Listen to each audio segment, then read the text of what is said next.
Hey guys, I just wanted to go through. This is a day after the election.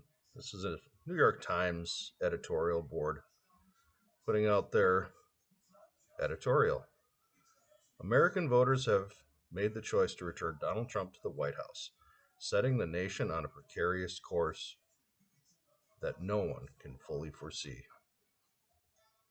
Can you ever really foresee the future? They start off on a negative. The founders of this country recognized the possibility that voters might someday elect an authoritarian leader and wrote safeguards into the Constitution, including powers granted to the other branches of government designed to check on a president who would bend and break the laws to serve his own needs. Again, these people have no self reflection whatsoever. Are they paying attention to what they have been doing the last 8 years? Over the next 4 years, Americans must be clear eyed about the threat to the nation and its laws that will come from the 47th president, be prepared to exercise their rights in defense of the country, people, laws, institutions, and value that have kept it strong. The people voted by an overwhelming margin, 5 million votes, on the direction they want and what they want their president to exercise, the powers and laws they want him to move forward with.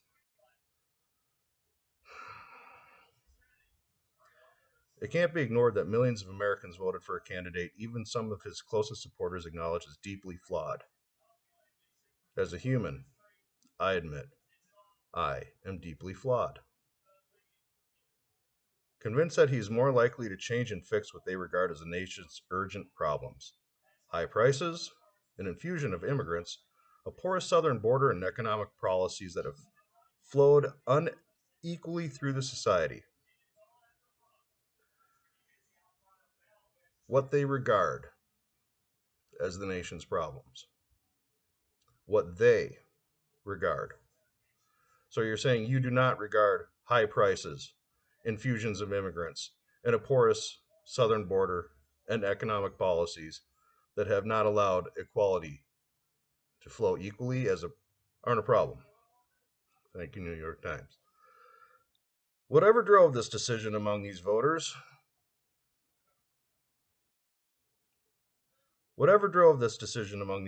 however, all Americans should now be wary of an incoming Trump administration that is likely to put top priority on amassing unchecked power and punishing its perceived enemies, both of which Mr. Trump has repeatedly vowed to do.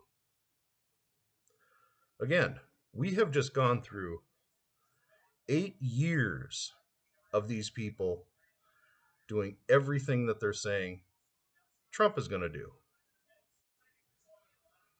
All Americans, regardless of their party or politics, should insist that all the fundamental pillars of the nation's democracy, including all constitutional checks and balances, fair-minded federal prosecutors and judges, an impartial election system, and basic civil rights be preserved against an assault that he has already begun and said he would continue.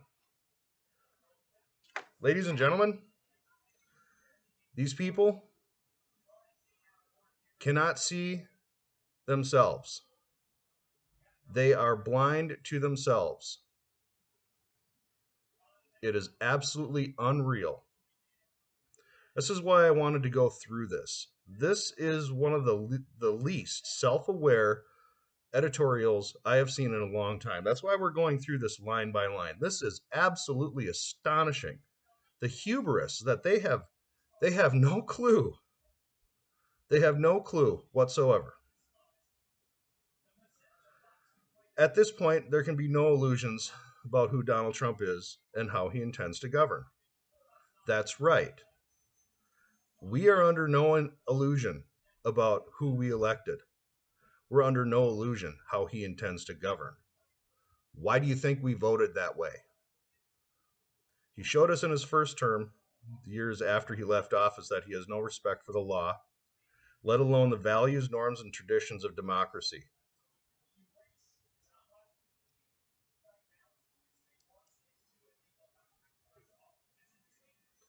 As he takes charge of the world's most powerful state, He is transparently motivated by only the pursuit of power and preservation of cult of personality that he has built around himself.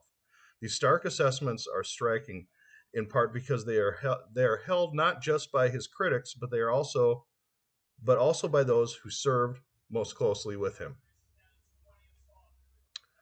He's been having a cult of personality since I believe it was the 80s when he was on Donahue, The Art of the Deal, WrestleMania. Some people would call it a brand, but I guess you'd have to be a capitalist to see it as a brand. We are a nation that has always emerged from a crucible with its ideals intact and often toughened and sharpened. The institutions of our government, hardened by nearly 250 years of disputation, turmoil, assassinations, and wars, held firm when Mr. Trump assailed them 4 years ago. And Americans know how to counter Mr. Trump's worst instincts actions that were unjust, immoral, or illegal because they did so over and over during his first administration. Once again, these people have no problem citing the obstructionism that the deep state and the institutions of power had in throwing in front of Trump. We had people completely disregarding the orders of the commander in chief. When he orders troops out of Syria, they lie to him, say yes, and then months later, oh, they're still there. And later on in this, here very shortly, they ask these people to perform the same function. This is part of the reason I wanted to do this video today, is because they ask these people to perform the same function again. We are looking at a deep state that is intransigent. They're unwilling to recognize anything other than their own power and their own ego. This is why the bull in the china shop is a beautiful thing. Mr. Trump and his movement have all but taken over the Republican Party. Yet it's also important to remember that Mr. Trump can't run for another term. From the day he enters the White House, he will be, in effect, a lame duck president. And this is true. I've talked to a number of people about this. He is essentially a lame duck president. However, he is a lame duck president with the mandate of the people of over 5 million votes, both houses of Congress. You go in there like the bull in the china shop. You accomplish these things and you do what you need to do and you don't look back. You move forward. The Constitution limits him to 2 terms. Congress has the power, and for some ambitious Republicans, perhaps the political incentive, to set a course away from Mr. Trump's anti-democratic agenda if he chooses to pursue it. Right there, you can hear Romney, Olympia Snow. You can hear him calling their names. You can hear it. Oh, rhinos, stop him, please. Here's another part. Governors and legislatures across the nation have spent months shoring up their state laws and constitution to protect civil rights and liberties, including access to reproductive, gender-affirming health care. Even states that voted overwhelmingly for Mr. Trump, including Kentucky, Ohio, and Kansas, have rejected the most extreme positions on abortion. How many times does the man have to say he would ban a federal abortion bill? That it is indeed a states' rights issue.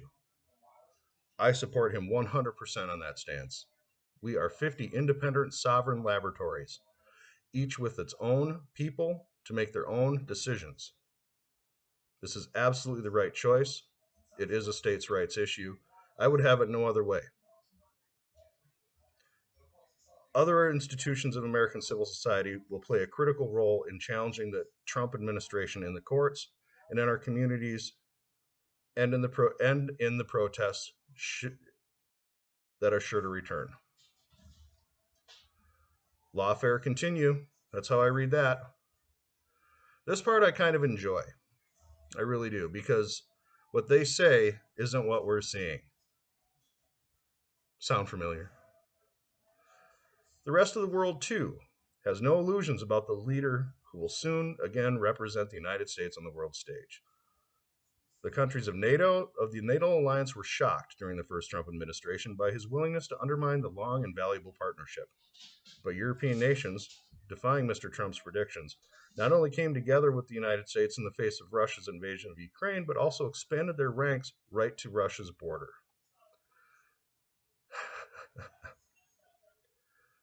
You have the president of Europe, von der Leyen, I believe is her name.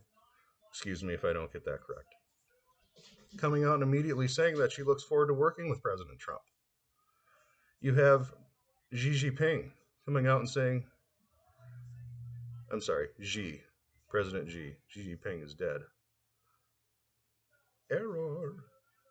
President Xi coming out saying that he looks forward to working with President Trump.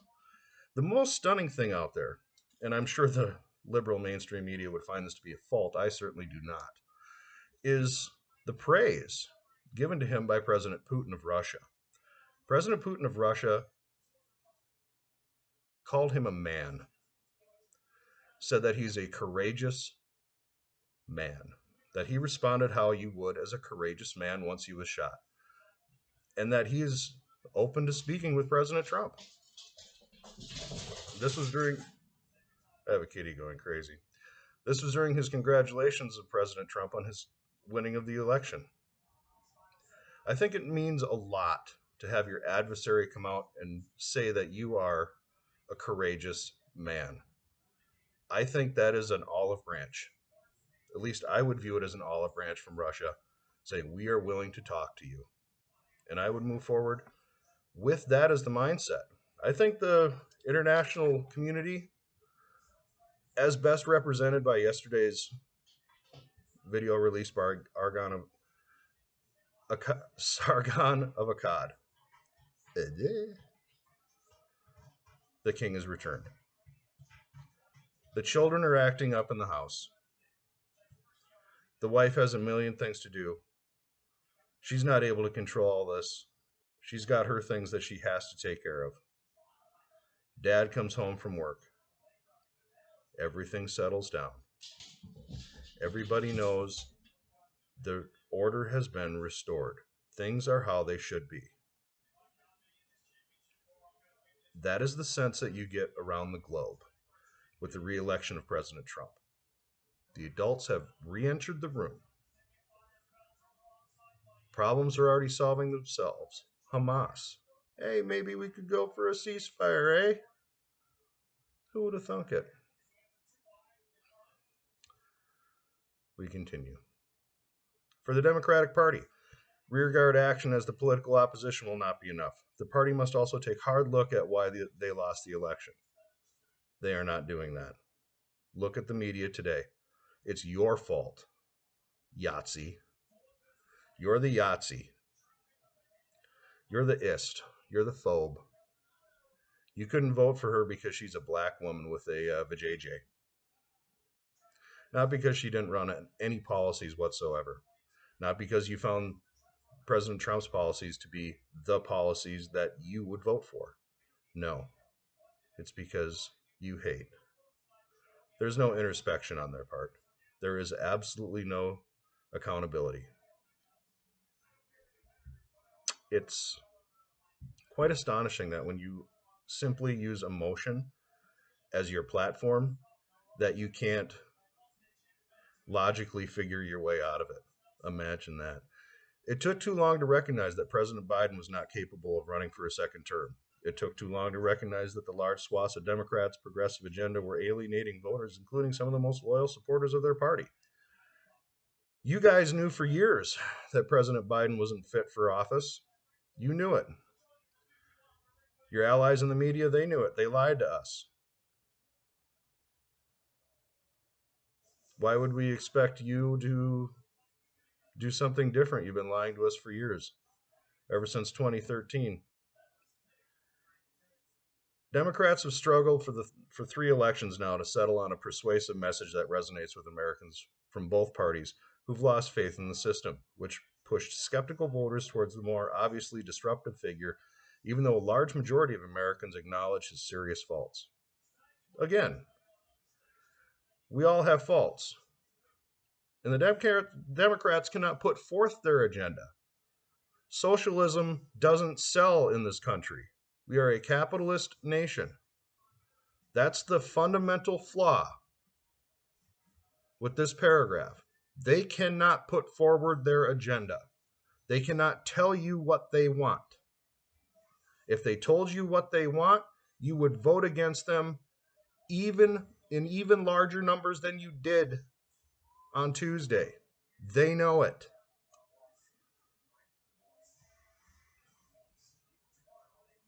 If the Democrats were effectively oppose Mr. Trump, it must not just be through resisting his worst impulses, but by offering a vision of what they would do to improve the lives of Americans and respond to the anxieties that people have about the direction of the country and how they would change it. Again, they can't. They simply cannot. You cannot say to people, we want open borders. We want a cradle to grave welfare state. We want socialism. We don't want a free market. You cannot tell that to people in this country. That may work in Europe. That may work in Asia. It might even work in South America. It doesn't work here. The test for members of this new Congress will begin shortly after they take their oath. The president-elect has promised to surround himself in his second term with enablers prepared to pledge loyalty to him, who will be willing to do whatever he commands. But a president needs the Senate to approve any of those appointments. Every administration tries to surround itself with loyalists. Show me an administration that didn't. Idiots. Senators can stop the most extreme or unqualified candidates from taking cabinet positions like defense secretary and attorney general, as well as seats on the Supreme Court and the federal bench. They determine the qualification. Like, I don't know, man, woman. What's the difference? Oh, wait. Sorry. The Senate did that in 2020 when it blocked Mr. Trump's attempt to seat unqualified people on the board of the Federal Reserve, and the chamber should not hesitate to do so again. Well, they should have done so earlier with Justice Brown. Again, when you can't identify a male from a female, you can't sit there in front of a person and say, this is a man, this is a woman. One has a twig and berries, one does not. Remember, don't believe your lying eyes. Perhaps the most important responsibility lies with those who will serve in the second Trump administration. Those he appoints as Attorney General, the Secretary of Defense, and other top leadership roles should expect that they may ask them to carry out illegal acts or violate their oaths to the Constitution on his behalf, as they did in his first term. Straight up criminal accusation. Straight up criminal accusation. Boy. We urge them to recognize that whether their pledge of loyalty he may demand, their first loyalty is to their country.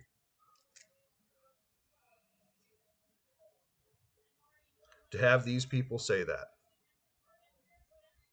is astonishing. These people don't give two craps about this country. They haven't for years. This entire thing, this entire editorial, just steamed me when I read it. That's why I had to bring it to your attention. They haven't cared about this country in forever. Ask the soldiers of Afghanistan how much they cared. But the final responsibility for ensuring the continuity of America's enduring values lies with its voters. Those who supported Mr. Trump in this election should closely observe his conduct in office and see if it matches their hopes and expectations. And if it does not, they should make their disappointment known and cast their votes in the 2026 midterms and in the 2028 to put their country back on course. The responsibility is ours.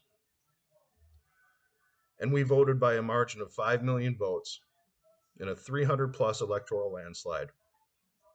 that this is what we wanted, that we wanted this man to lead us, that we wanted a Republican Congress and a Republican Senate for him to work with, to move his agenda forward, to move your agenda backward, to move your woke in reverse.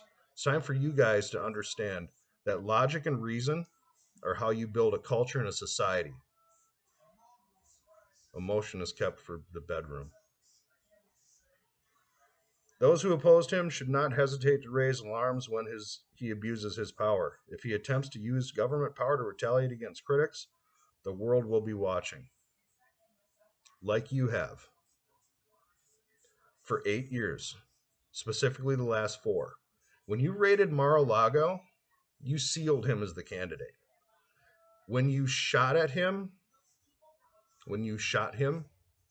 you sealed him as the president. All your crying is absolutely sealing the resolve that we have to put you in your place.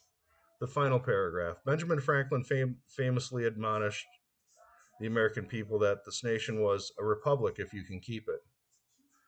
When was the last time that was written in the New York Times? That we were a republic? When was the last time that the New York Times stated that the United States of America was a republic and not a democracy? I think that's relevant. We are a republic. We are not a democracy. This is not two wolves and a sheep voting on what's for dinner. Mr. Trump's election poses a grave threat to the republic. Does it? Does it? But he will not determine the long-term fate of American democracy. These people cannot even get their terminology straight. That outcome remains in the hands of the American people. It is the work of the next 4 years. As far as I'm concerned, the work of the next 4 years is to finish you. The work of the next 4 years is to further illustrate to the American people that you are irrelevant and that you and your ilk should be cast into the dustbin of history, just like all other failed socialist revolutions. It's disgusting. I, as an American, am sick of it. I know millions of other Americans have just recently expressed their desire to have this all end. We are sick of it, sick of you. Take your hubris. Go to hell. Stay sour.